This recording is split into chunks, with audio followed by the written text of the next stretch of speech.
பார்த்த நண்பர்கள் அனைவருக்கும் என்னுடைய மனமார்ந்த நன்றியை தெரிவித்துக் கொள்கிறேன்.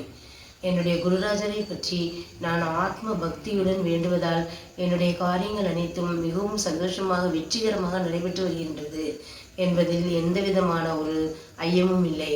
நீங்களும் குருராஜரை பற்றி காலையில் எழுந்தவுடன் தீபத்தை பற்ற வைத்து அவருடைய ஸ்லோகத்தை சொல்லி முடிக்கவும். ஜோர மகாவியாக்கர சர்ப்பண வியாகர பீடம் என்ற ஸ்லோகத்தை சொல்லி முடித்துவிட்டு நீங்கள் என்ன காரியம் நினைத்திருக்கிறீர்களோ அதை சொல்லி வேண்டுங்கள். உங்களுடைய காரியங்கள் வெற்றியடையும் என்பதில் எந்தவித சந்தேகமும் கிடையாது.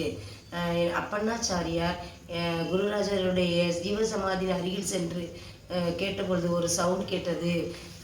சாக்ஷி ஹயாஸ் யோத்ரஹே என்ற ஒரு ஸ்லோகத்தை நீங்கள் சொல்லிவிட்டு பூஜ்யாய ராகவேந்திராய சத்ய தர்ம ரதாயச பஸ்தாம் கல்ப விருக்ஷாய நமதாம் காமதேனுவே என்ற ஸ்லோகத்தையும் வேங்கடநாதனே வித்மகே சச்சிதானந்த தந்தோ தந்தி ஸ்ரீ ராகவேந்திராய நமக என்ற ஸ்லோகத்தில் 108 தடவை நீங்கள் சொல்லி தீபத்தை பற்ற வைத்து அமர்ந்து தியானம் செய்தால் உங்களுடைய காரியங்கள் அனைத்தும் வெற்றியடையும்.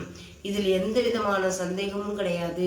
நான் அந்த ஸ்லோகத்தை படித்துதான் என் வாழ்க்கையில் இந்த அளவுக்கு முன்னேறி சந்தோஷமாக வாழ்ந்து கொண்டிருக்கிறேன்.